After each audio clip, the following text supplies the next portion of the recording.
Quiero agradecer fundamentalmente a la Academia Americana de Genealogía Heráldica de Córdoba, que nos ha honrado con este papel de moderador, digamos, y por toda su atención en estos días, ¿no? Y lo bien que está saliendo este congreso. Bueno, en esta primer mesa del día de la fecha de la tarde, vamos a escuchar en primer lugar a Alicia Sosa y a Federico Mazzini con el trabajo sobre García del Lloqui, evolución de un apellido navarro. Luego a Liliana Navarro con el matrimonio Navarro Frías, ascendencia y descendencia. Después Pablo Pérez con nómina y genealogía de extranjeros de la Argentina presentes en Chiloé, 1800-1900. Pero yo creo que Pablo Pérez no está, no sé si... Lo va a leer Javier. Ah, lo va a leer Javier, bien. Romero Fichetti, Carlos, con un trabajo sobre Baltasar Ferreira de Acevedo, su descendencia a partir de un esquema genealógico del año 1904. Y finalmente Sonia Sincic con heridos y muertos en la batalla de la Tablada, apuntes biogenealógicos. Como siempre, los participantes, los expositores van a tener 15 minutos cada uno para hablar, no cada uno, ustedes tienen 15 minutos en total, cada ponencia, y luego y luego de que terminen todos vamos a hacer unos 10 minutos de preguntas y respuestas como siempre. Es horrible ser moderador porque hay que tratar de achicar los tiempos, etcétera, y es una situación antipática. Y tampoco se puede hablar nos pidieron que no habláramos en la presentación de los expositores, nada, y tenemos realmente amistad con muchos de ellos y nos da mucha pena. En este caso principalmente yo con Alicia Sosa, aunque ustedes no lo crean, somos hermanos gemelos nosotros, pero no tenemos ni los mismos padres y yo podría ser el padre de ella en edad, pero somos gemelos y lo dejamos allí y nada más. Lo dejamos allí y nada más. Bien, entonces les dejo a ustedes con el trabajo sobre los García de Olloque. García de Olloque. Bueno, gracias. Bueno, muchas gracias. El trabajo que te presentamos tuvo su origen en la búsqueda de un apellido, Ulloque, que reiteradamente aparecía en el siglo XVIII en distintos documentos en Córdoba. Y en muchas investigaciones que hicimos encontramos enlaces con miembros de esta familia. No eran personas de alta jerarquía social o que desempeñaran funciones importantes, con excepción de algunos cargos militares. Sin embargo, sí tenían propiedades tanto en Buenos Aires como en Córdoba. Nos llamó la atención la constante relación con familias conocidas como Sosa Monsalve, Ceballos, Amuchastegui. Una vez que pudimos completar la descendencia de la primera persona que llega a América, que fue Pedro García de Olloqui, y cuando ya creíamos que nada más podíamos aportar, encontramos una ejecutoria al guía, archivada en Valladolid, gestionada por Juan Antonio y Manuel García Ramírez, sobrinos de quien pasó a Indias, que les fue concedido en 1802, y a un grupo de primos también. Gracias a esa ejecutoria encontramos otra más antigua, que es de 1572, de un antepasado lejano, que es la que se ve ahí en la primera hoja, un poco dañada, pero que nos permitió ascender algunas generaciones más. Por la digitalización de archivos de la Real Chancillería de Valladolid pudimos acceder a ellas, el expediente completo, y reconstruir la historia de esta familia, que hasta donde sabemos comienza hacia 1480 en Calahorra, en La Rioja, en el Reino de Castilla. Y luego, y por varias generaciones, en Lodosa, que es el Reino de Navarra. Si se fijan en ese mapa, el punto rojo es Calahorra. La línea que los divide, que además de ser frontera, es el río Ebro, y en el punto verde está Lodosa, la villa de Lodosa en Navarra, es decir, están muy cerquita, muy pocos kilómetros, pero son de dos reinos distintos. Y por ello, además, también tienen dos tipos de Provenças distintas en cuanto a linaje y a su nobleza. Se encuentran realmente, como decía, muy cerca y además muy cerca del reino de Aragón, que también tiene parte en este trabajo. Yendo a los orígenes del apellido García de Olloqui, García de Ulloque o García Ulloqui, como indistintamente lo encontramos, podemos ver, en este caso, la segunda ejecutora, la de 1802, donde hay un árbol bastante completo de la familia. Pero vamos a ir al primero, que es Pedro García, vecino de Calahorra, que casa con Aldonza de Olloqui o Ulloqui.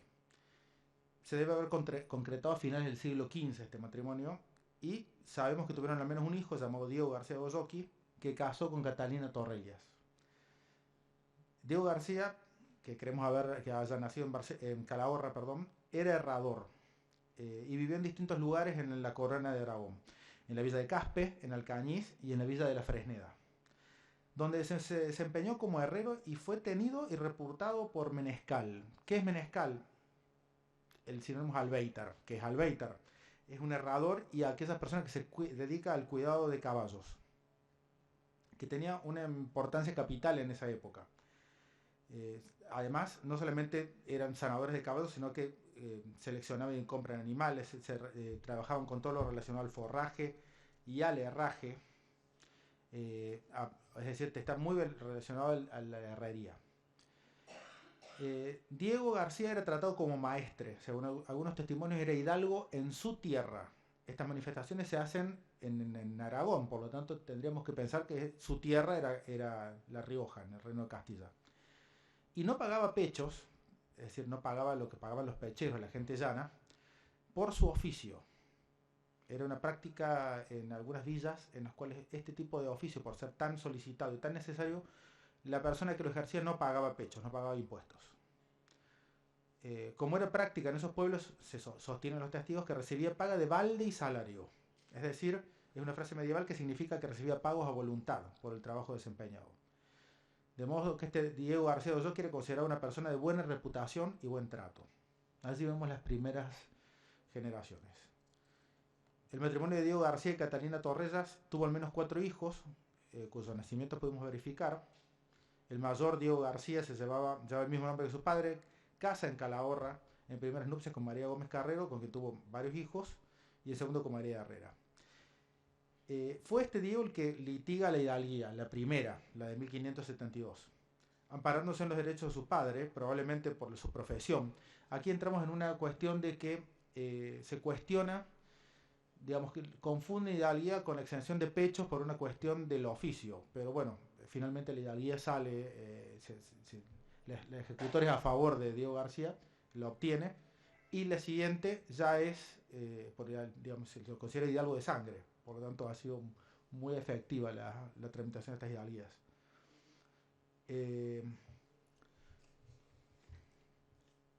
Este Diego García de Olloqui testa en Calahorra en 1586. De su descendencia solamente nos vamos a referir a Pedro García o García de Olloqui, que casa con Magdalena Miguel en Calahorra y luego pasan a la villa de Lodosa, es decir, cruzan la frontera, cruzan el Ebro y pasan de Castilla a Navarra. Magdalena Miguel, la esposa, testa en 1626 y funda una ermita que todavía existe, digamos, reconstruida luego de la Guerra Civil, que está en Lodosa. Nos han informado que efectivamente la actual es una continuación, una reconstrucción de la ermita original.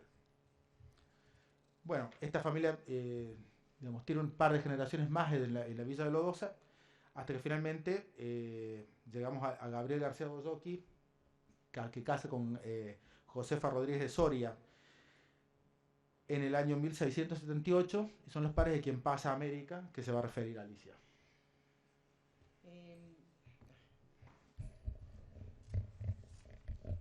Sí, el matrimonio de Miguel García de Olloqui y Agustina Martínez de la Santa tuvieron, con Josefa Rodríguez Soria tuvieron por lo menos 10 hijos, de los cuales nos interesa Gabriel, que se casó con Agustina Martínez de la Santa en 1705, y fue su nieto, Manuel Jerónimo García Ramírez, quien inicia esta ejecutoria que le es reconocida y que le es concedida por la Real Chancillería de Valladolid en 1802, y que fue el trámite que nos permitió reconstruir la historia de Pedro García Olloqui para atrás, hacia 1480. ¿Por qué nos interesaba Pedro García de Olloqui? Pedro García de Olloqui teníamos conocimiento que había ingresado a Buenos Aires en 1716 en la leva de Andrés Martínez de Murguía. Él había nacido en Lodosa en 1693 y llega muy joven a Buenos Aires y se desempeña como teniente de infantería del presidio de Buenos Aires. Enseguida que llega a Buenos Aires, toma el tratamiento de don, como podemos ver en su firma. Don Pedro García de Olloqui como firma. Y contrajo matrimonio en Buenos Aires en noviembre de 1718 con doña Martina de Sosa, hija legítima del capitán Juan de Sosa y Monsalve y doña Dominga de Herrera, nieta paterna, por lo tanto, del cordobés Rodrigo de Sosa y León y de la porteña doña Margarita Monsalve y Santa Cruz, y nieta materna del santiagueño Felipe Herrera y Guzmán y la porteña Isabel Matías de Tapia. Todos ellos familias de conocida ascendencia en nuestro territorio desde comienzos de la fundación. Para dicha ocasión fue dotada doña Martina con 3.809 pesos y el novio aportó 500 pesos en arras. Pero García de Olloqui dio poder para testar el 23 de noviembre de 1726. Este matrimonio tuvo varios hijos. Por línea de mujer, las hijas se casaron y formaron familia que tuvieron descendencia en Buenos Aires. No puedo leer desde acá los apellidos, pero leo algunos. Doña Josefa casó con Nicolás Antonio Fernández de Velarde y tuvieron descendencia en Buenos Aires en las familias Chiclana Álvarez, Espora Álvarez, La Fuente y derivadas. Doña María Rosa casó con don Julián de Mesa, con descendencia en Buenos Aires en Alagón Muriel, Oyuela y Negrón, Martínez Alagón, por citar algunas de las familias que descienden por línea de mujer. Por línea de varón, los dos varones, uno falleció párvulo y el otro falleció sin descendencia, y el tercero de ellos es Vicente Ulloque. No sabemos por qué motivo. Vicente transforma su apellido de García de Olloqui, como eran sus hermanas y sus padres, a Vicente Ulloque y se traslada a Córdoba. Enseguida establece importantes relaciones sociales, seguramente por su ascendencia materna, y contrae matrimonio en primeras nupcias con doña Feliciana Ceballos y Loza, hija de perteneciente a una familia muy antigua de Córdoba de fines del siglo XVI, hija de don Juan Manuel de Ceballos Almonacid y doña María Josefa de Loza Bravo. Don Juan Manuel fue propietario de la estancia de San Isidro, que es donde hoy se encuentra ubicada Río Ceballos, y que en ese momento era conocida como el Río de los Ceballos, haciendo justamente referencia al apellido de sus dueños. En segundas nupcias contrajo matrimonio, esa es la firma de Vicente, que ya firma como Ulloque. En segundas nupcias contrae matrimonio con doña Tomasina Cabrera, que era su concuñada, viuda de Juan José de Ceballos Loza, hermano de doña Feliciana, y que hereda parte de la estancia de San Isidro, el sector que se conoce como Santa Bárbara. La sucesión de Vicente de Ulloque a través de sus dos matrimonios fue extensa.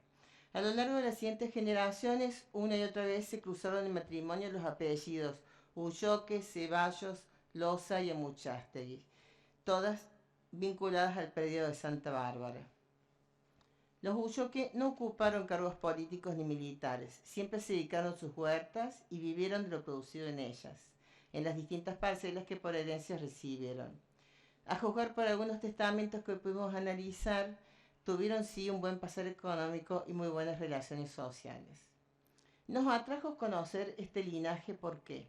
Porque gracias a distintos documentos que fuimos encontrando, y que lo verán si se llegara a publicar el trabajo, pudimos desarrollar la genealogía completa de 13 generaciones, a lo ancho y a lo largo, sus hermanos, sus esposas, desde su origen primigenio en Calahorra y en la villa de Lodosa, hasta su establecimiento en Buenos Aires y Córdoba, donde aún hoy hay descendientes.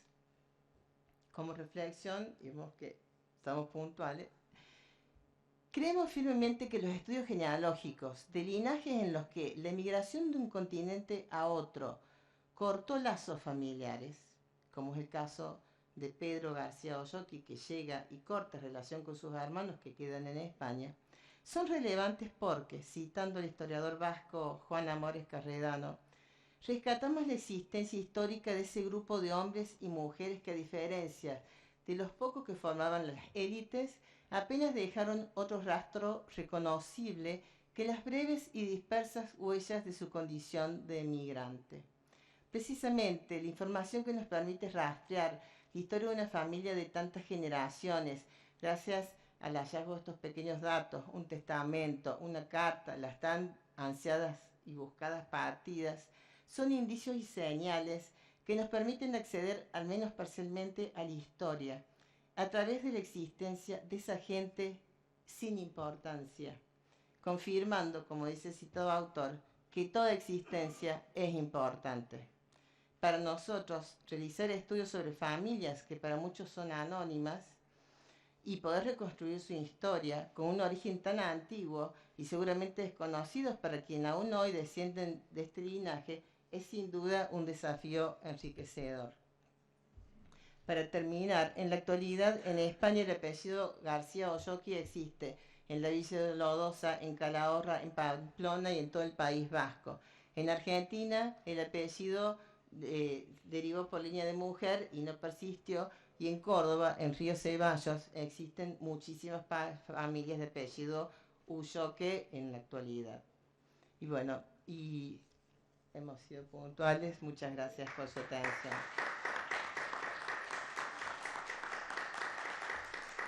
Lo hemos condensado porque es un trabajo muy extenso y nombrar genealogías y nombres puede ser aburrido, pero el concepto era como a partir, cuando nosotros comenzamos a trabajar a Pedro García de Olloqui en Buenos Aires, no teníamos nada más que eso, y de pronto las ejecutorias nos permitieron ascender 8 generaciones hasta 1480. Nada más.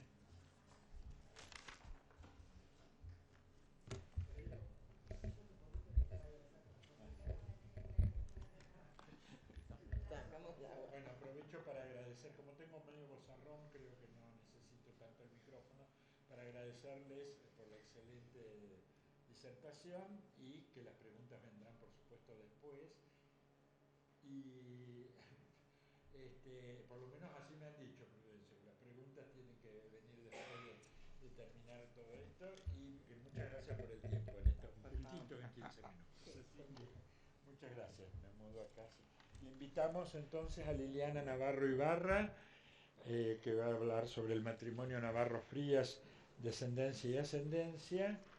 Y creo que Javier, vos vas a hablar en nombre de Pablo Pérez sobre nombre y genealogía de extranjeros de la Argentina presentes en Chiloé de 1800 a 1900. Adelante, Liliana. Muchas gracias. Ante todo, muchísimas gracias por la oportunidad de exponer el día de hoy. Es la primera vez que participo en este tipo de jornadas, así que es un honor formar parte de la misma. Espero que se escuche bien. Perfecto. Ahí está. Muy bien. El objetivo de mi ponencia fue analizar la ascendencia y descendencia de un matrimonio que tiene sus orígenes tanto en San Juan como en la provincia de Tucumán. Y sobre todo, el punto de partida fue solamente 2 palabras, una diferencia mínima entre el Censo Nacional de 1869 y el de 1895. Como este hombre de origen sanjuanino, en 1869 se define arriero, y su viuda, en 1895, se define criadora.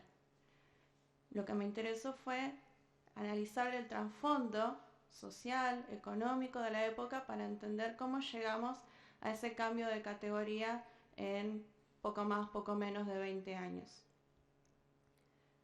Los implicados son, por un lado, Manuel José Braulio Navarro, que nació en San Juan de la Frontera hacia 1818, y falleció en Graneros, Tucumán, en 1877, y ahora más lo vamos a llamar Braulio Navarro porque es como asimismo se reconoce y es reconocido en la documentación consultada, y su esposa, Gregoria Eladia Exaltación de la Cruz Frías, doblemente Frías, por ser hija, a su vez, de un matrimonio entre tío y sobrina carnal, de la rama de los Frías Palomino y de los Frías Elarrayán del sur de Tucumán.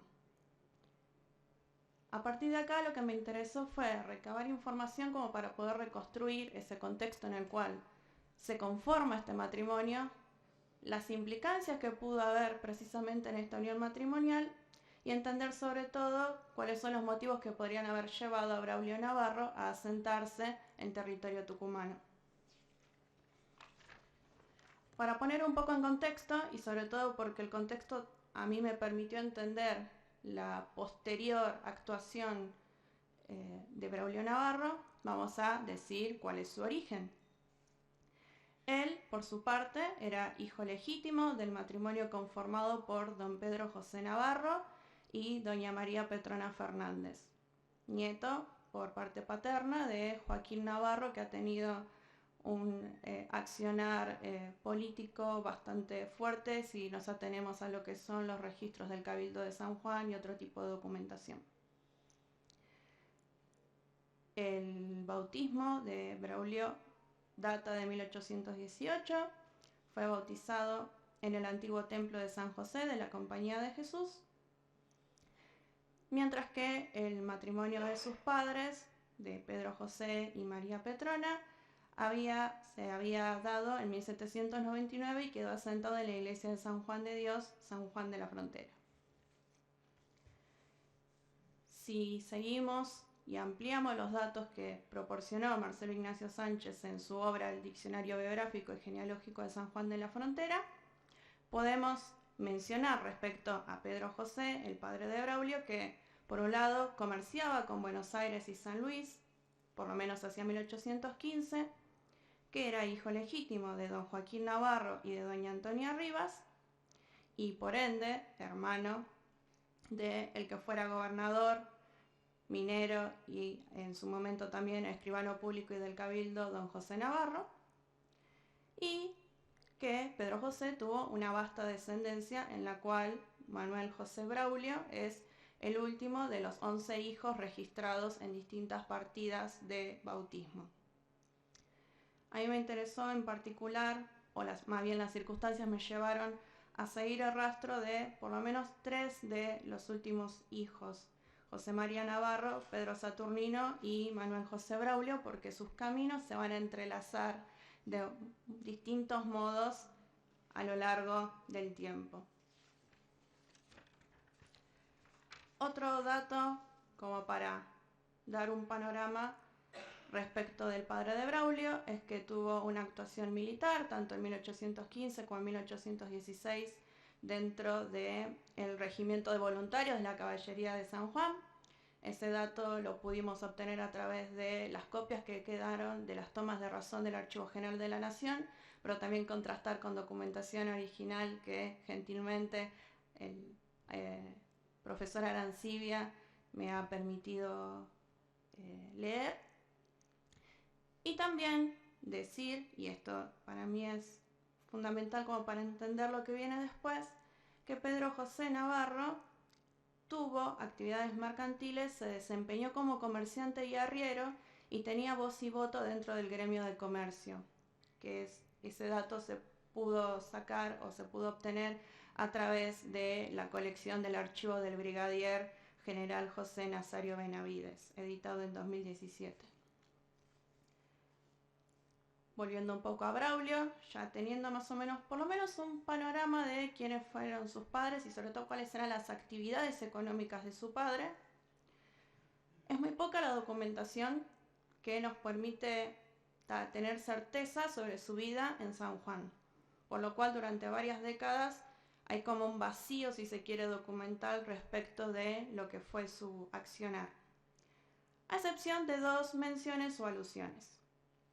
Una de índole personal, que hace referencia a que podría haber tenido descendencia natural en San Juan, en particular una hija, llamada Martina, que en algunos documentos aparece como Martina Videla, mientras, o sea, en algunos documentos no, en su partida de matrimonio, que aparece simultáneamente como Martina Videla y Martina Navarro. Y esta hija, Martina, se unió en matrimonio con Pedro José Navarro, que era hijo legítimo de José María Navarro y de Gertrudis Marcó, y por extensión se unió en matrimonio con quien era el sobrino carnal de Braulio Navarro. Lo interesante es que la única partida de bautismo que se corresponde con una mujer con ese nombre y que podría corresponder con el nombre de su madre es una que quedó asentada en la iglesia de la Concepción de noviembre de 1837, donde se bautiza a María Martina India, hija natural de Josefa Videla. Entonces eso podría explicar tanto el origen de ella como también el por qué no se la reconoce en su partida de bautismo, pero sí se la reconoce en el acta del matrimonio como hija natural de don Braulio Navarro y de doña Josefa Videla. Por momentos es una hipótesis de trabajo. Lo cierto es que este Pedro José, que contrajo matrimonio con ella, vuelve a contraer matrimonio en junio de 1870 en Vallenar, Chile, lo que nos lleva a pensar de que Martina Videla o Navarro falleció relativamente joven, aproximadamente hacia 1868-69. La otra mención que se hace a don Braulio Navarro es una en relación a lo que fue la Revolución de los Colorados entre noviembre de 1866 y abril de 1867, donde se sigue una querella contra el entonces gobernador de la provincia, José Ignacio Flores, que también había sido un comerciante bastante reconocido y que también había tenido tratos con el padre de Braulio.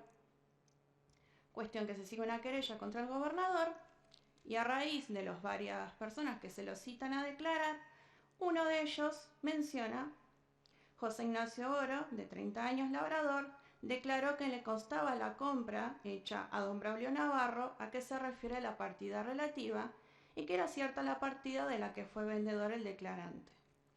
Lo que nos podría llevar a pensar de que Braulio estuvo involucrado de un modo u otro en este momento bastante turbulento de la historia provincial sanjuanina. Lo cierto es que empieza a aparecer con muchísima más frecuencia en archivos y documentos que tienen que ver con la provincia de Tucumán. Y es acá donde podemos mencionar, por ejemplo, su partida de matrimonio. Matrimonio que se efectuó a la distancia, ya que se hizo mediante un poder otorgado al abogado don Luis Leiva, y ese enlace fue habilitado por el obispo de la diócesis de Salta, Fray Buenaventura Rizo Patrón, mientras que quedó asentado en la iglesia parroquial de la Inmaculada Concepción de Graneros. Entonces, por medio de este documento, podemos entender, o por lo menos acceder a el momento de su casamiento, lo cual no significa que ese haya sido el primer contacto que tuvo con la provincia, porque ella tenía hijos con el Adi al momento de contraer matrimonio. Por lo menos 3, en función de la documentación relevada. 1, José Manuel, el primogénito, nacido hacia 1855 y bautizado en 1858 con el apellido materno, figura como José Manuel Frías. Enrique, que nació hacia 1858, y Julio, que nació hacia 1869 y fue bautizado en 1884 ya con el apellido Navarro. De Enrique no disponemos datos. Lo interesante es que, siguiendo lo que son la documentación de los censos y también distintos registros parroquiales, podríamos sumar 2 mujeres más a este panorama familiar. Una de ellas es Petrona Navarro y la otra es Josefa. Tiendo a pensar que lo que une a estas mujeres con el matrimonio Navarro-Frías son más bien lazos biológicos, incluso parentesco o de crianza. No estoy segura, es una hipótesis de trabajo, pero tendería a creer que son incluso hijas de uno de los hermanos de Braulio que se asienta en Angaco, ya que Petrona Navarro figura en el censo 1869 en Angaco y no tenemos ninguna otra referencia a una Petrona Navarro en Graneros, Tucumán para esta misma época, entonces se podría pensar que si solamente aparecen a partir del censo de 1895, podrían ser sobrinas de Braulio Navarro que se incorporan a este núcleo doméstico. En pocas palabras, como para sintetizar este panorama de descendencia, tenemos al primogénito de la pareja, que en este caso es José Manuel. Él se une al matrimonio con Filomena Zoraire, que era hija legítima de Eusebio Zoraire, y casualidades del destino, Eusebio Zoraire contaba con licencia para administrar bautismo y de hecho fue el que bautizó oportunamente a José Manuel. O sea que se convirtió básicamente en el suegro de ese niño que tiempo atrás al que había administrado el óleo y crisma. El segundo hijo, Enrique, contrajo nupcias con Fabriciana Coronel, que era viuda de Santiago Lobo e hija legítima de Pedro Pablo Coronel y Clementina Celarrayán. En estos ambos casos, ambos matrimonios tuvieron descendencia. Finalmente, el tercer y último hijo, Julio, permaneció soltero, siguiendo la información obtenida sobre todo a partir del censo de 1895. Entonces, ¿qué podría llevar a un arriero sanjuanino a asentarse en la provincia de Tucumán? Tengo miedo de ese cartel rojo, lo sé. Entonces, pienso en varias posibilidades que ninguna es excluyente respecto de la otra. Si uno piensa en su oficio mismo, en esa posibilidad de transhumancia que implica el arreo, esa podría ser una opción. Otra opción podría ser que la precipitación de los acontecimientos, tanto personales como políticos en su provincia natal, lo hayan llevado a establecerse definitivamente en territorio tucumano y que incluso ciertas circunstancias familiares más directas, si se quiere, hayan incidido en la elección del sitio. Pensemos en ese periodo, para mí, fundamental entre 1867, que contrae el matrimonio, y 1869, el censo nacional. Es muy probable que para ese momento haya fallecido Martina Videla Martina Navarro, su hija natural. También para mayo del 67 fallece doña Josefa Frías, la madre de su esposa, lo cual podría haber llevado a un potencial proceso testamentario sucesorio entre los descendientes. Y si consideramos que para ese entonces doña Eladia tenía 3 hijos que no eran reconocidos o todavía no habían sido reconocidos por su pareja, podríamos pensar en alguna indefección por parte de ella que haya acelerado, si se quiere, el trámite del matrimonio, ya que se dio en ausencia. Por otro lado, la documentación relevada lo ubica a Braulio Navarro fehacientemente en territorio tucumano solamente a partir de 1869 hasta el momento de su muerte y posterior entierro en 1877. Y si pensamos en lo que es el área rural del municipio de Graneros, que se ha caracterizado históricamente por un desarrollo ganadero muy fuerte, es posible que entonces ese arreo relacionado con la transhumancia, pensando en función del origen familiar de Braulio, los vínculos comerciales que estableció tanto él como su padre, su ascendencia ignaticia, eso podríamos pensarlo, por lo menos lo pienso, en función de la movilidad estructurada, que es un concepto que tomo de Claudia Briones, pensando esa circulación y el acceso diferencial a un determinado conjunto de prácticas históricas, políticamente articuladas y a un patrimonio simbólico y material. En virtud de eso, y obviamente pensando en la potencial información que podría brindar la consulta de registros catastrales, sucesorios, testamentarios, entre otros, es dable de pensar que esta información se puede ampliar a futuro y dar lugar a nuevas pautas para entender las decisiones que motivaron a este hombre y que han dado lugar a que, por ejemplo, yo esté presente el día de hoy hablándoles a ustedes. Muchas gracias. Gracias. Muchas gracias, Liliana, tanto por la exposición como por el tiempo, que realmente estuvo justo. Ahora vamos a escuchar a Javier Verdini, que nos va a leer la ponencia de Pablo Pérez Pablo Pérez vive en España y no ha podido venir, sobre nombres y genealogía de extranjeros en la Argentina procedentes en Chiloé, de 1800 a 1900. Buenas tardes. Como ha dicho Raúl, yo voy a leer un extracto del trabajo de Pablo Antonio Pérez, que es nuestro académico correspondiente en España. Él es argentino, de Bariloche, con ascendientes chilenos, y en este momento él es residente en el Reino de España. Este trabajo trata de la presencia de argentinos en el siglo XX en la geografía de Chiloé. Se compone de 3 partes. Primeramente, una introducción, luego se explica la metodología para el hallazgo de las referencias a personas de esta nacionalidad y finalmente se analizan los resultados obtenidos. Para situarnos geográficamente debemos trasladarnos primero a Chile, país con quien Argentina comparte más de 5.000 kilómetros de fronteras. Necesariamente se producen unos movimientos migratorios que nacen de la espontaneidad.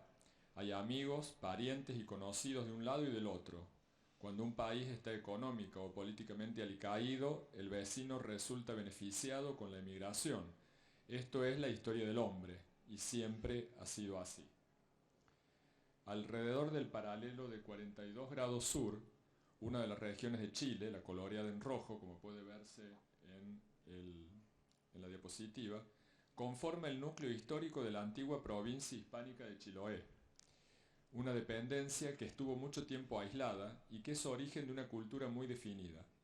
El padre Alonso de Ovalle, sacerdote jesuita que dejó una interesante crónica escrita en 1646 en Roma, indica que sobre Chiloé su textual retiro es tan grande del resto del mundo que no puede ser mayor. Y luego continúa consolidando su opinión llamándola una cuasi nación en la región non plus ultra de América, atendiendo sus desemejanzas con el resto del territorio chileno. En cuanto a sus centros poblados más importantes, la zona tuvo por primera ciudad y capital a la ciudad de Santiago de Castro, fundada en 1567, a San Miguel de Calbuco, fundado a inicios del siglo XVII, y a la villa de San Carlos, llamada hoy Ancud, fundada en 1768. Los argentinos registrados en Chiloé se ubicaban principalmente en las 3 jurisdicciones mencionadas. La documentación utilizada para poder realizar este trabajo consistió en la revisión de numerosos registros parroquiales de la geografía de Chiloé, pero además se han utilizado registros notariales y censales. La presencia argentina en la isla chilena es relativamente escasa y se registran unas 8 personas durante el siglo XIX. Pueden determinarse 2 grandes grupos, unos presentes entre 1825 y 1830, 4 personas, otros entre 1845 y 1850, 3 personas, y luego hay que sumar un temprano caso de emigración, aislado, ocurrido en 1801. Los del primer grupo pueden tener relación tal vez a los momentos en que fue incorporado Chiloé a Chile en 1826, mientras que el segundo lapso de tiempo se corresponde prácticamente con el llamado Período de Organización Nacional Argentino, que implicó cambios de gran calado en la configuración del Estado, como el dictado de la Constitución Nacional en 1853, la definición del histórico enfrentamiento entre los bandos unitarios y federales, etc. En 1895 se sabe que fueron 2 familias a Chiloé compuestas por 12 personas como parte de un proyecto colonizador del Estado chileno, pero en el año 1899 se habían retirado de la zona. Destacan los argentinos nacidos en Buenos Aires, a quienes siguen otros centros poblados. Es notoria la poca influencia argentina de provincias patagónicas. En cuanto al asentamiento geográfico de los emigrantes argentinos, la gran mayoría de ellos prefirió la ciudad de Castro, siguiéndole luego la ciudad de Calbuco. Si se analiza la presencia de otras personas de origen argentino en el sur de Chile, estamos ante un gráfico de este tipo. Podemos ver una presencia de personas oriundas del Virreinato del Río de la Plata anteriores al 1800, presentes en Valdivia, un gran grupo de personas entre 1825 o 1850, y finalmente un aumento de la presencia argentina a partir de 1875, prácticamente exponencial en la localidad de Magallanes. Aquí tenemos una línea de tendencia, la anterior. Tenemos una línea de tendencia que es del tipo exponencial. Llegamos entonces a las conclusiones. Así, visto en perspectiva, la cantidad de inmigrantes argentinos presentes en la geografía de Chiloé tiene igualmente su importancia porque aloja casi tantas personas como la ciudad de Valdivia, esta última muchísimo mejor comunicada que la primera. La importancia relativa parece entonces más significativa que la absoluta, habida cuenta la lejanía de Chiloé y especialmente en relación a la geografía de origen de la mayoría de los emigrantes argentinos, que era de Buenos Aires. La movilidad social en las regiones fronterizas es un hecho tanto del pasado como del presente, lo que alerta también sobre la posibilidad de considerar ampliar las búsquedas genealógicas a distintas localidades para personas del sur de ambos países. El acervo genealógico de Chiloé todavía tiene gran riqueza documental por ser conocida, aún en muchos casos no estudiada, y la presencia de argentinos en su geografía, si bien no en un número muy elevado, es parte del patrimonio común a ambos países, a ambas regiones geográficas. Muchas gracias por su paciencia y consideración. El autor le da gracias a la academia y a quien habla, y además plantea felices primeros años para la Academia Argentina de Genealogía y Heráldica.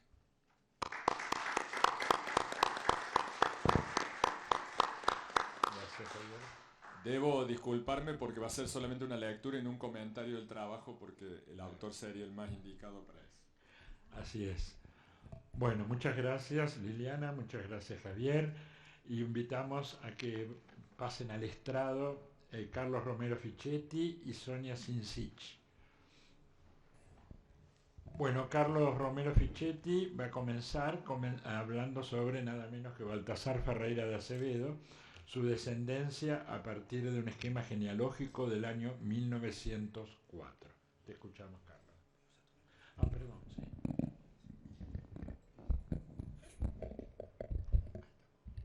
Gracias. La conformación de la sociedad en la antigua jurisdicción de Río Segundo fue objeto de estudio de numerosas genealogistas, que a lo largo de sus investigaciones han contribuido no solo a la reconstrucción genealógica, sino al entramado político, económico y social de esas familias desde la fundación de la ciudad de Córdoba en 1573 hasta finales de los 1800. Si bien el título de esta ponencia se limita a la reconstrucción genealógica a partir de un esquema impreso en 1904, la pesquisa fue mucho más profunda en términos metodológicos.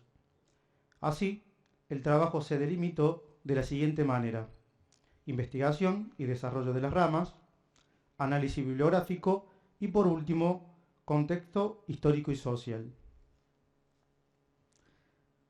Antes de entrar en el desarrollo de la genealogía, es preciso referenciar que el antiguo curato de Río Segundo, en Córdoba del Tucumán, fue erigido en 1704, comprendiendo los actuales departamentos de Río Primero, Río Segundo y San Justo. Su primer párroco fue el presbítero maestro Pedro de Carranza, cuya sede fue Los Ranchos o Villa de Rosario. En la misma jurisdicción se establece a mediados del siglo XVII Miguel de Vilches Montoya, propietario de la estancia de San Francisco que emplazara en tierras de Cantamala, y de la capilla homónima a la estancia, que, con el correr de los años, dio origen al paraje o pueblo San Francisco. Casó en 1688 con doña Águeda Lazo de la Vega, nieta de Baltasar Ferreira de Acevedo. Tanto Villa de Rosario como San Francisco serán los lugares en la vida cotidiana y desarrollo de las familias estudiadas, quienes además procuraron legar no solo su descendencia, sino la fe y las instituciones en pos de las generaciones venideras. El trabajo de campo llevó dos instancias.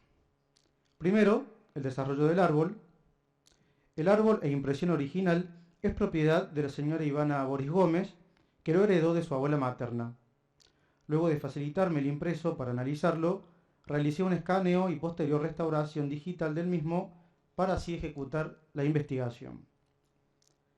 Esta representación gráfica de la genealogía, cuyas medidas de 63 centímetros de ancho por 80 de largo, está en regular estado, ajeado, pero conservándose casi íntegramente. Posee, en el inferior del árbol, el nombre de su autor, Nicanor Burgos, precisando lugar y fecha de creación, Villa de Rosario, noviembre de 1904. Comienza con el matrimonio de Lorenzo de Peralta y Agustina Ferreira. Por encima de esto coloca a Josefa Peralta, hija de ambos, y a su esposo Pedro Ferreira, haciéndolos tronco de la familia. Las ramas del árbol la componen los 9 hijos, fruto de este matrimonio, y los hace primera generación. En la copa del mismo podemos observar 4 generaciones que se van diferenciando en hojas de mayor a menor tamaño y de diferentes tonos de color. Asimismo, identifica en todas las generaciones en tono azul a religiosas, religiosos y sacerdotes, que luego discriminará en columnas debajo del tronco, donde leeremos, entre otros, a Monseñor Lindor Ferreira y a José Gregorio Ardiles, quienes otrora fueran curas del beneficio de Villa de Rosario. Al fines de dar un orden a la investigación, se tomó de una rama para su desarrollo y, concluida esta, se continuaba la siguiente. Es curioso en este árbol observar la utilización de símbolos dándole significación de acuerdo a las necesidades gráficas, por ejemplo la grafía o letra O, presuntamente indicando que no tuvo descendencia, o la cruz que señala a una religiosa o sacerdote. Los datos allí insertos fueron trasladados en métodos expositivos a Word, generación por generación, tal cual aparecía en el árbol, cumplimentando las disposiciones establecidas por las normas de Quito. Una vez terminada esta etapa, procedí a consignar bautismos, casamientos y expedientes matrimoniales. En el caso de las defunciones o enterratorios, fue necesario consultar folio a folio, al carecer de índice, los libros de Villa de Rosario, tarea que derivó en confeccionar los índices y fichas de los libros 1 y 2 de dicha parroquia, asentando nombre, filiación, contrayentes, lugar y fecha de enterratorio, datos complementarios y folios. Del esquema surge que desde el matrimonio de Lorenzo de Peralta y Agustina Ferreira, acaecido en 1729, hasta la última generación que aparece en el gráfico, nacidos entre 1890 y 1904, hay en total 6 generaciones. La segunda instancia de investigación fue la del análisis bibliográfico. A los fines de profundizar y darle contexto a este trabajo, acudí a las publicaciones académicas de genealogistas que trataron a familias de Río Segundo, como Eduardo Manzano, María del Carmen Ferreira, Lascano Colodrero o Alejandro Moyano Aliaga. Sin dudas, el eje para esta obra fue el itinerario histórico genealógico alrededor de los Ferreira de Acevedo, compuesta por Carlos Luque Colombres en 1940. Respecto de esta publicación, Luque va a afirmar que, en la composición de esta monografía, mi labor se ha limitado a reproducir el contenido de viejos papeles. Nada personal he realizado fuera de la tarea necesaria de la distribución y el ordenamiento. Sigue, infortunadamente no me ha sido posible seguir todas las líneas familiares, por carecer de datos precisos y documentados. Por esta misma causa han quedado excluidas algunas ramas, cuyo entronque con las generaciones estudiadas plantea hipótesis más o menos serias, pero sin confirmación hasta la fecha. La sorpresa fue en la nota 20, hacia el final de la edición, Luque expresa: así, por ejemplo, parece indudable el parentesco que, con los Ferreira de Acevedo, tenía Miguel Ferreira Gómez. Había nacido alrededor de 1724 y fue su esposa doña Pascuala de Almada, quien le dio por hijos a Juan Narciso, Alejandro y Pedro. Pedro, casó en 1767 con doña Josefa de Peralta, siendo padres de Apolinario, Feliciano, Micaela, José Benito Santos, María del Carmen, Inocencia, entre otros. Todos ellos conforman las ramas del esquema en cuestión. Así da por terminada la historia y la genealogía de los Ferreira de Acevedo en la época colonial, instando a una segunda parte que comprendería la evolución de esta familia en los últimos 300 años, desde la fundación de Villa de Rosario hasta nuestros días, que, para Luque, segunda parte que existe inédita en las tradiciones y recuerdo de cada casa. A partir de la hipótesis planteada por Luque sobre el posible parentesco de Miguel Ferreira Gómez con los Ferreira de Acevedo, la pregunta es, ¿cómo se vincula la familia tratada en el esquema genealógico de 1904 con Baltasar Ferreira de Acevedo? La resolución, luego de la investigación y documentación en los repositorios eclesiásticos y civiles, fue la siguiente. Baltasar Ferreira de Acevedo, fundador de la familia cordobesa de este apellido, nació en la isla San Martín de las Azores en 1558. A fines del siglo XVI pasó a América y se domicilió en Córdoba. Sirvió en numerosas funciones y fue agraciado con la merced de los Chañares y con la encomienda de pueblos de indios de Huamacha. Casó con doña Juana de Peralta y Cabrera, hija del conquistador Blas de Peralta.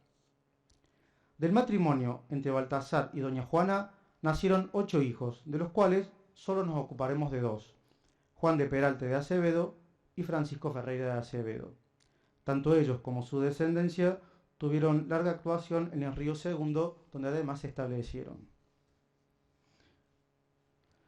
Juan de Peralta de Acevedo, como vemos, cargó en primer término el apellido de su madre, perpetuándolo en su descendencia.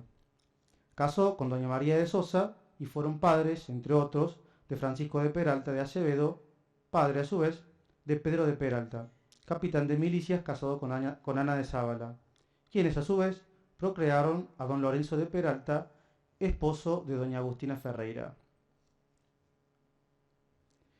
El otro de los hijos de Baltasar y doña Juana fue Francisco Ferreira de Acevedo.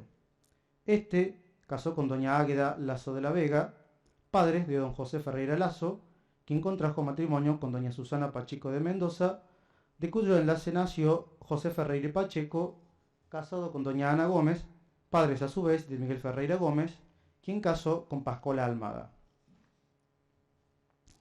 Don Lorenzo de Peralta y doña Agustina Ferreira fueron padres de doña María Josefa de Peralta, esposa de Pedro Ferreira Lazo, hijo de don Miguel Ferreira Gómez y doña Pascuala Almada. Sintéticamente, en este esquema, resolvemos la hipótesis de Luque Colombres sobre la filiación de don Miguel Ferreira Gómez y lo entroncamos al esquema genealógico de 1904, que, como vemos, son los que conforman el tronco común. Bueno, ahí se ve el tronco común. Si podés volver una diapositiva. O sea, lo que se trató de hacer en esta investigación es, primero desarrollar el árbol, y después, cuando fui a la bibliografía y veo que Luque en 1940 plantea esta hipótesis, es resolver la hipótesis de Luque y luego volver al árbol que casualmente dio que se entroncaba con esta familia.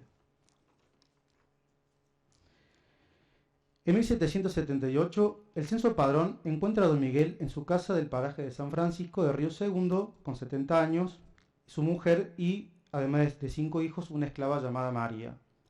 Por su parte, don Pedro Ferreira Lazo, también conocido como Pedro Ferreira Almada, tuvo su estancia y casa en San Francisco. El padrón de 1778 lo encuentra en este paraje, con su mujer Josefa, y para ese entonces ya habían nacido 4 de sus hijos. En 1804, la casa contaba además con 4 esclavos.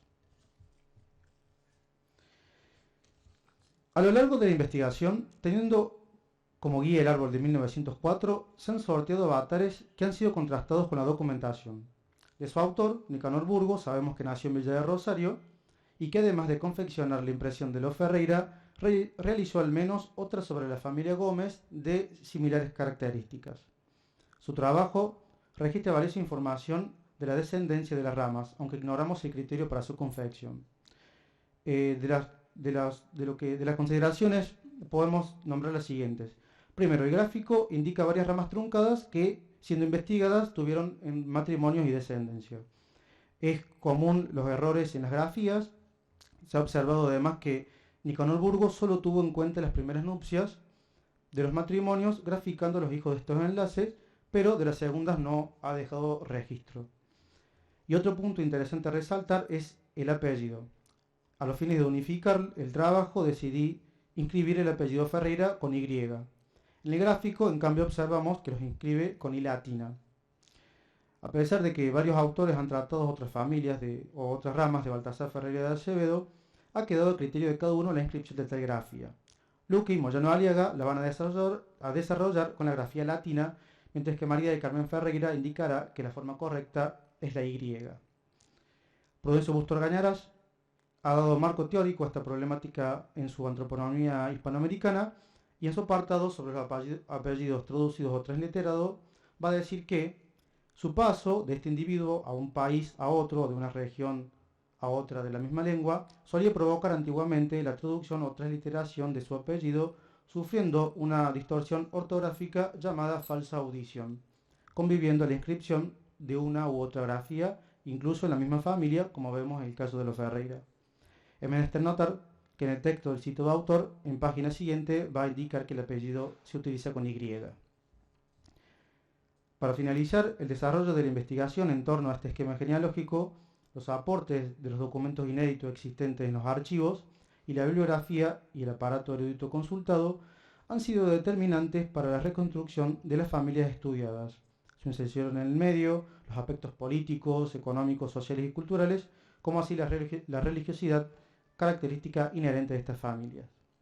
La posterior publicación de esta obra será el esperado homenaje y reivindicación de la familia Ferreira y su aporte cotidiano en la antigua jurisdicción de Río Segundo. Homenaje, ¿por qué no?, de todos aquellos que yacen en el olvido. Muchas gracias.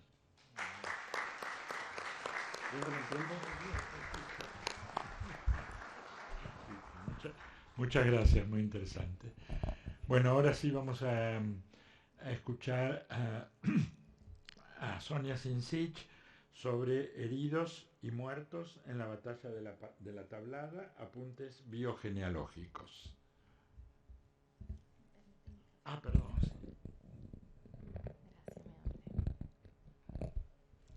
Buenas tardes. A todos nos resultan conocidas las vicisitudes que conllevó la organización del Estado Nacional Argentino durante el siglo XIX, particularmente aquel enfrentamiento entre unitarios y federales, que fueron dos proyectos políticos y económicos divergentes.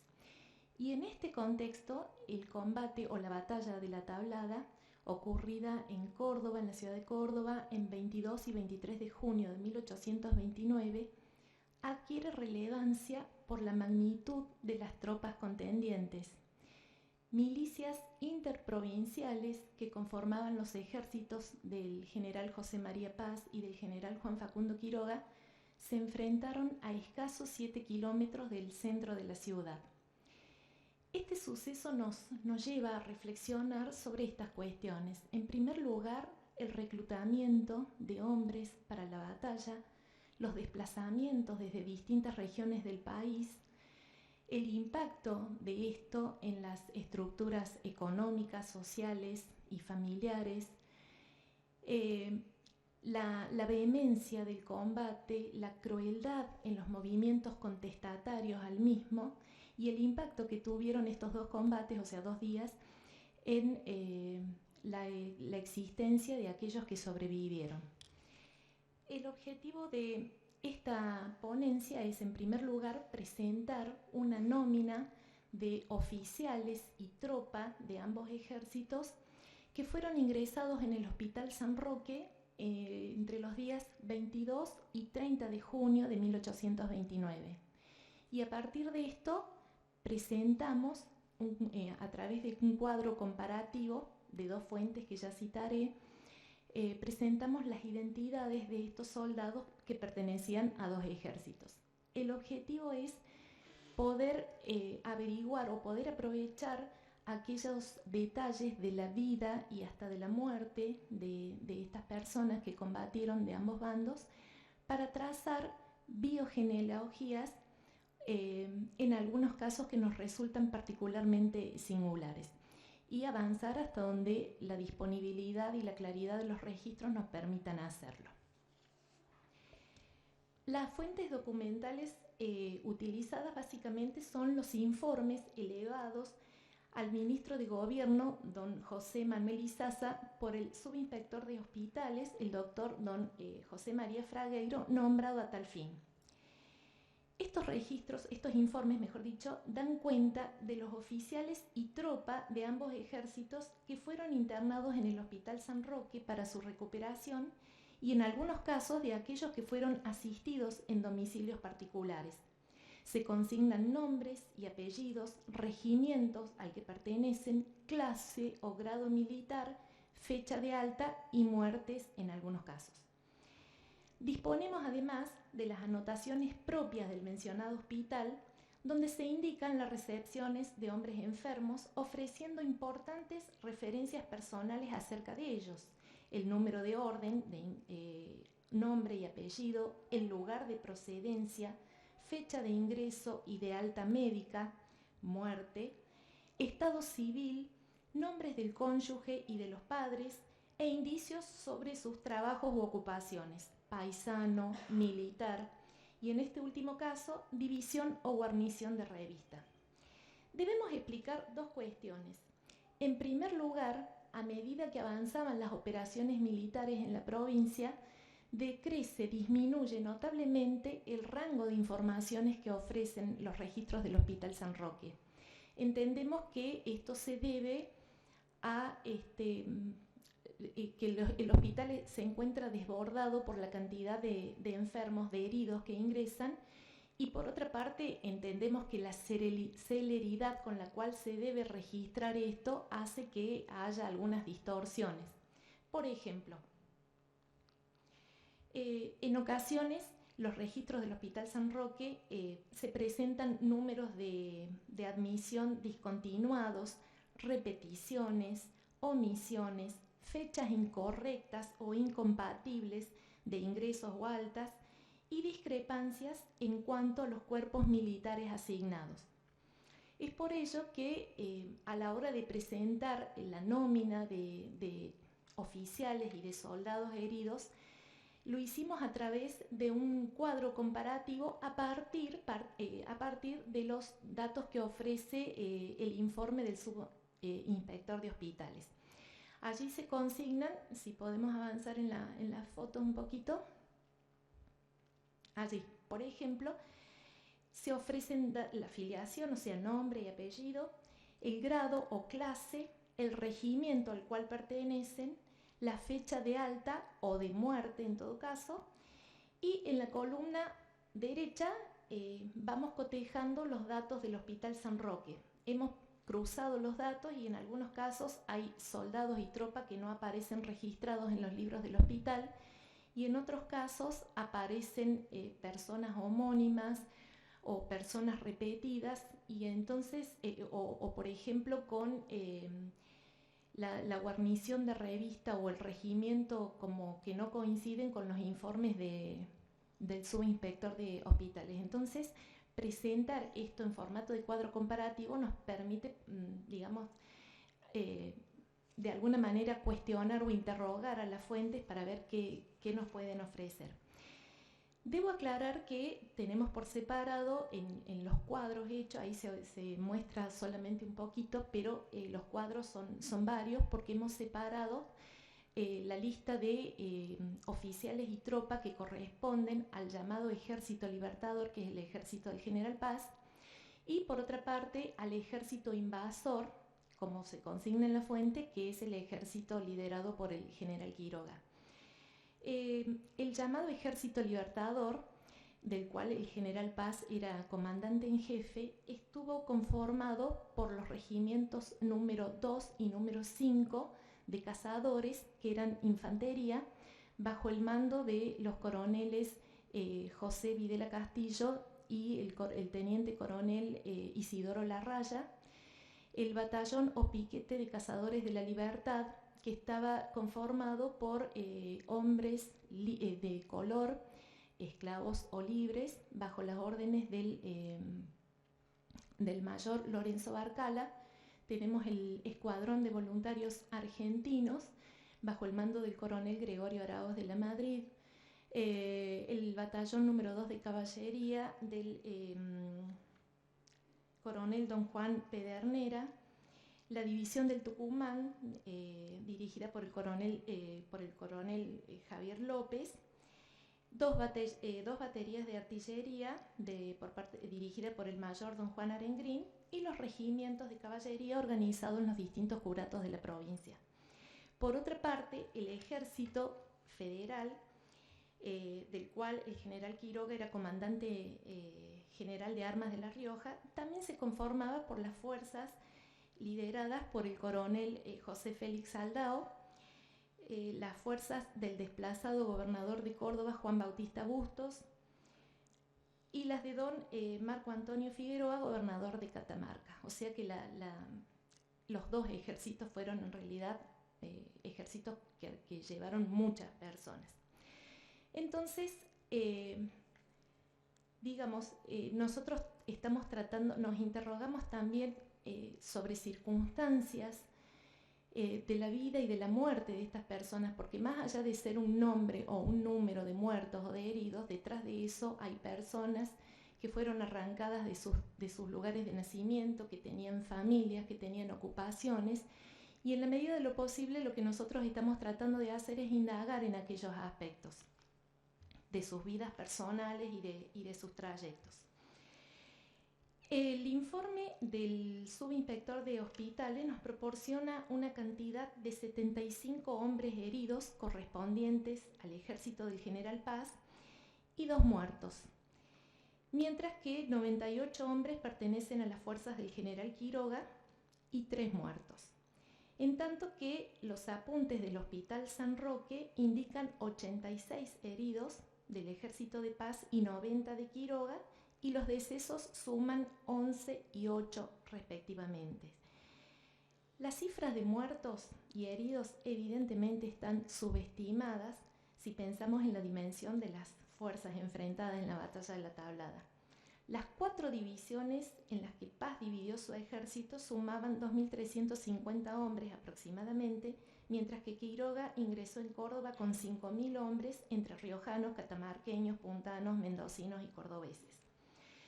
Por ello, es posible que otros heridos hayan sido auxiliados en tiendas de campañas cercanas al campo de batalla o en lugares de la ciudad habilitados a tal fin, de los cuales no tenemos registro. De igual modo ocurre con los fallecidos. Debemos recordar que estos documentos señalan el óbito de oficiales y tropas que fueron ingresados en el Hospital San Roque, pero no el de aquellos que quedaron en el sitio de los combates, incluyendo a aquellos que fueron ejecutados sin juicios previos, los llamados quintados. Por ejemplo, sabemos que el coronel Dehesa, ajustició, sin juicio previo, mandó a justiciar a 15 oficiales y a más de 120 soldados quintados. Además de esto, debemos añadir aquellos que murieron víctimas de escaramuzas y de violencias.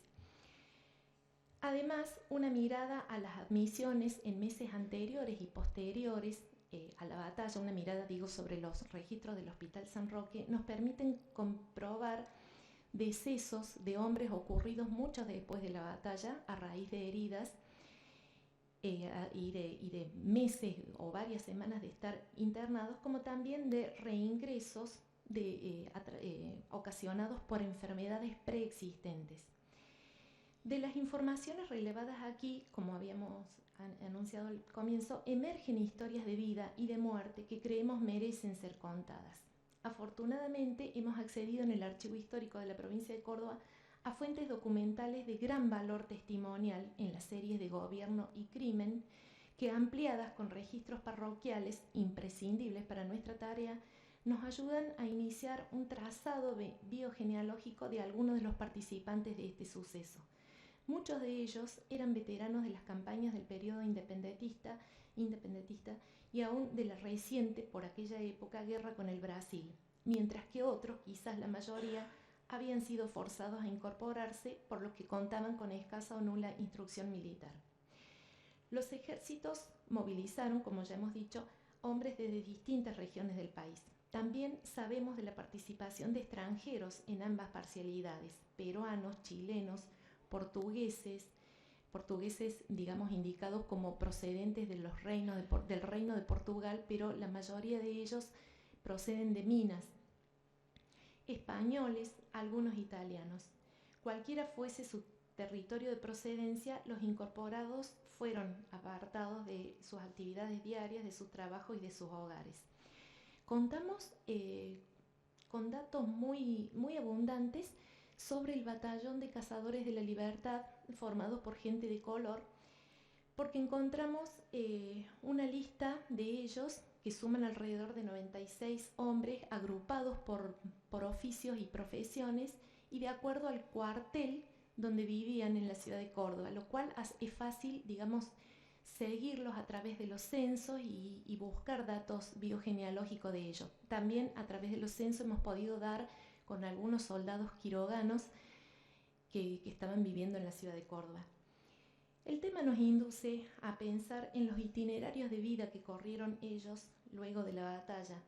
Nos preguntamos si entre los sobrevivientes hubo quienes se establecieron aquí o regresaron a sus lugares de origen, si continuaron interviniendo en sucesivos enfrentamientos o se licenciaron de la milicia, conocer, por ejemplo, las condiciones de la salud, el ejercicio de sus oficios y profesiones, la conformación de las familias posterior a esto y también los linajes o familias de pertenencia, rastrear sus antepasados y descendientes. Esa es nuestra tarea pendiente. Tenemos mucho camino por delante, hay mucha fuente documental por consultar aún y hay mucho para decir, pero en realidad vamos paso por paso con este trabajo. Muchas gracias por su atención.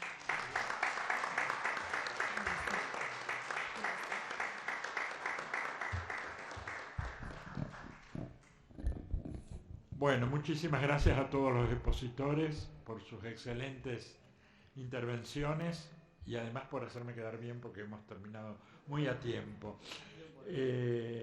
Ahora vamos a abrir entonces un espacio de 10 minutos para preguntas y respuestas a los, creo que 5, no me acuerdo ahora, para los 5 trabajos que se han presentado.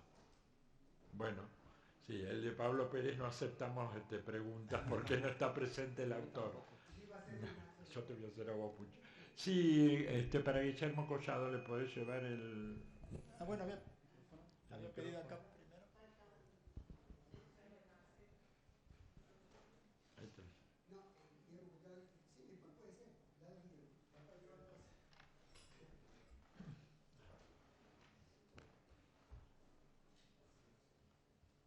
Gracias, buenas tardes. Felicitaciones a toda la mesa. Sin desmerecer absolutamente a nadie, muy por el contrario, quiero destacar el trabajo de Liliana Navarro, que fue presentado para evaluar un módulo de introducción a los estudios genealógicos en una maestría en historia en la Universidad Nacional de San Juan. Es la primera vez que una persona que hace ese curso presenta el trabajo de evaluación final como ponencia en un congreso nacional que está al nivel de las demás ponencias. Y esto da cuenta de la institucionalización de nuestra disciplina a nivel nacional y quiero agradecerles a los integrantes de la academia, a las autoridades de la academia y del Congreso, particularmente a Prudencio Bustos Argañarás y a Javier Verdini, el haberle permitido participar. Sin desmerecer a nadie más de los integrantes de la mesa y el nivel del resto de las ponencias, quiero destacar este hecho que creo que es significativo en la historia del desarrollo de nuestra disciplina en el país. Gracias. Muchas gracias. Arancibia, me parece que San Juan está haciendo claque por su trabajo. Bueno, gracias. Sí, yo suscribo lo que acaba de mencionar Guillermo Collado en su totalidad. Y también quiero felicitar acá justamente a Liliana, ¿es tu nombre? Porque no solamente cuando yo me puse en contacto con ella, no sabía que estaba participando de ese módulo en el módulo de Guillermo en la Facultad de Filosofía y Letras en San Juan.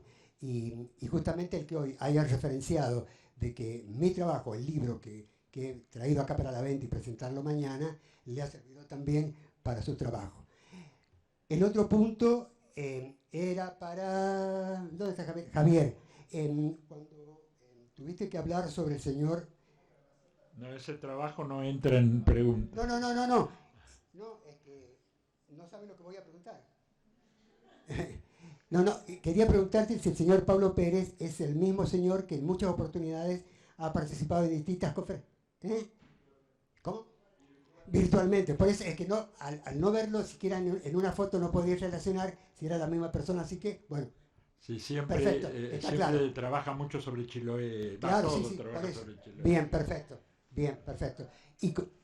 Y para terminar, con respecto a la última expositora, no solamente quiero felicitarla también, sino comentarle que yo he hecho un trabajo, no digo parecido, pero muy similar, justamente sobre el cruce de los Andes.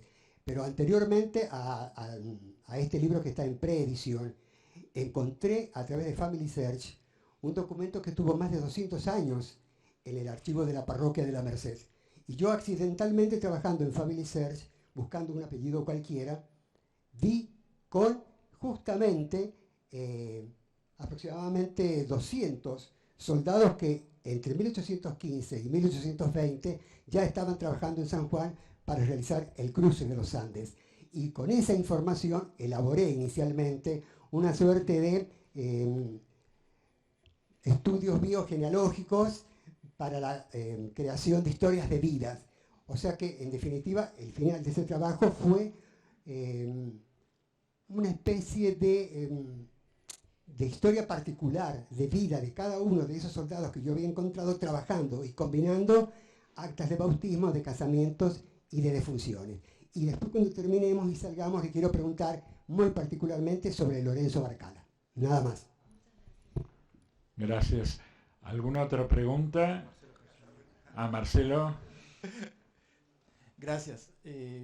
Sí, adhiero también a todos los saludos por la mesa y me gustó la exposición de Liliana. Admiro la tranquilidad y la organización para exponer, porque yo soy una bolsa de nervios y me ha gustado ella cómo lo ha hecho. Para Federico Mazzini y Alicia Sosa, que lo dijeron brevemente, pero luego me gustaría si pueden explayarse con respecto a esta persona que estaba exceptuado de pagar pechos y luego es el mismo que adquiere hidalguía. Luego, para Liliana, Navarro Frías, los Frías de Tucumán, los estudiados, ¿verdad? Los conocidos. Estamos hablando de esos Frías. Bueno, en todo caso yo te pregunto y luego así ya molesto una sola vez. Para Carlos Romero Fichetti, de Nicanor Burgos, si dijiste algo más se me escapó, pero en todo caso, ¿quién es? ¿No? Luego me respondes.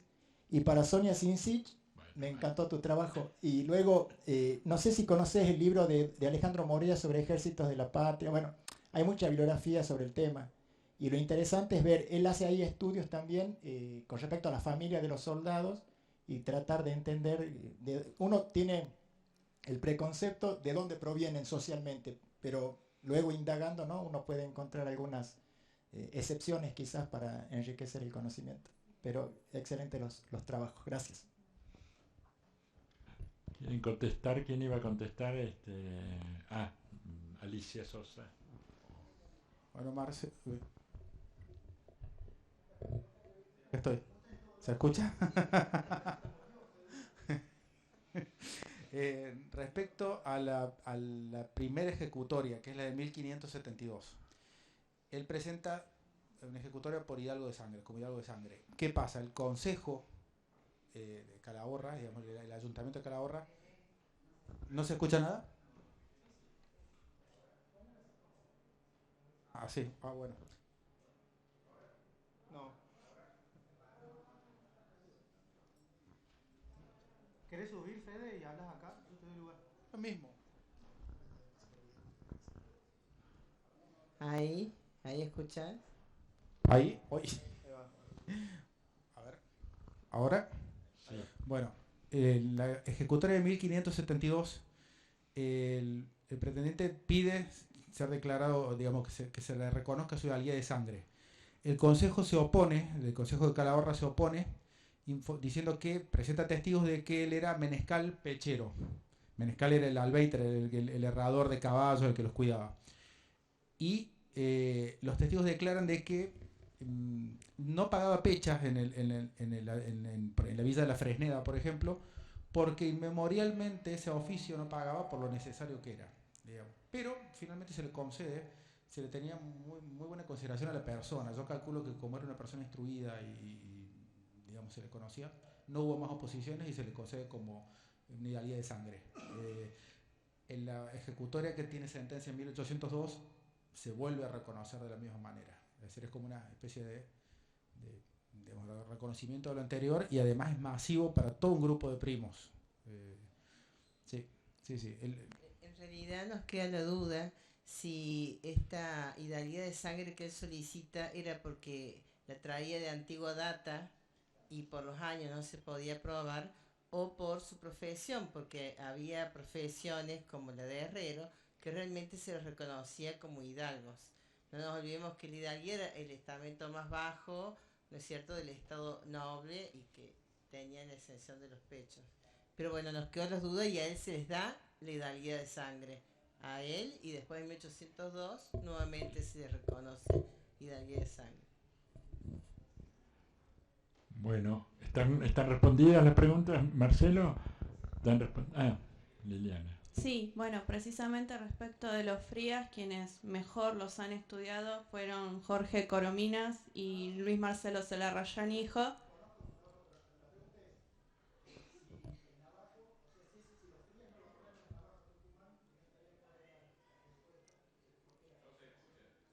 Un poquito más alta.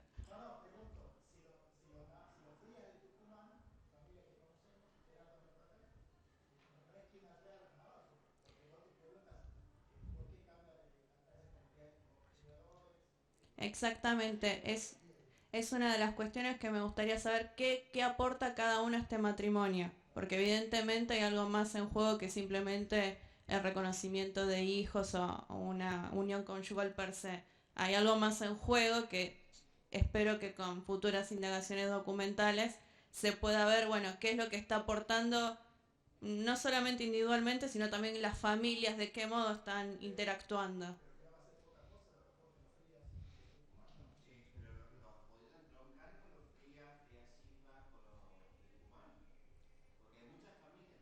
Sí, tal cual. Bueno, precisamente la rama con la que entronca el Adia Frías es los Frías Celarrayán y los Frías Palomino, que a su vez están entroncados con los Frías Alfaro. Entonces son como esas 5 ramas, precisamente las estudian tanto Corominas como Celarrayán, y ese fue el punto de partida también como para encontrar ciertos documentos que estaban bastante elusivos en cuanto a su ubicación en los libros y registros parroquiales. Totalmente. Tal cual. Bueno, precisamente es una de las cuestiones que me gustaría encontrar, porque si él se está casando por poderes en ausencia, evidentemente eso implica movilizar mucho más recursos, recursos en cuanto a un abogado, recursos en cuanto a tramitar precisamente el matrimonio. Hay algo ahí que está, que es interesante, a mí por lo menos me resultaría interesante descubrir el detalle de qué es lo que está en juego al momento de unirse. Sí, eso mismo me han dicho, ese mismo dato me han comentado que es muy posible que lo pueda encontrar ahí, que es difícil que pueda encontrar los registros del abogado Leiva, pero sí que es posible que sí la tramitación del permiso esté en Concepción. Yo no sé, Prudencio, que antes me habías planteado, cuando terminó Alicia y Federico la exponencia, vos habías levantado la mano y yo no sé si sí. Ah, perfecto, bueno. Bueno, si no hay otra pregunta me voy a reservar un aporte. Perdón. De Nicanor Burgos se sabe que nació en 1850 y murió en 1940 en Villa de Rosario y nada más. Pero no hay otro dato soltero, nada más. No sé si Eduardo Manzano, si está presente acá. Se fue. Bueno, no. ¿Está todo ya todo contestado, Marcelo, lo tuyo? Creo que sí, ¿no? Bien. ¿Algo más? No, me voy a permitir solo hacer un aporte de color. Aquello con respecto a la ponencia de Carlos Romero Fisetich. No te voy a preguntar nada, solo te voy a comentar. Aquellos que estuvieron presentes en el congreso que hicimos en Rosario hace tiempo, recordarán que hicimos la presentación de la genealogía de Raúl Lavie, que descubrimos quién era su padre y la genealogía también de su madre. Raúl Lavie es Ferreira Peralta, pero el Ferreira de su padre, que era familia muy conocida en Rosario y etcétera, de varias generaciones, no hemos logrado entroncarla con los Ferreira de Acevedo. En cambio, su madre, María Hortensia Peralta, que era del servicio doméstico de esa familia Ferreira, es de los Peralta Acevedo, por varonía.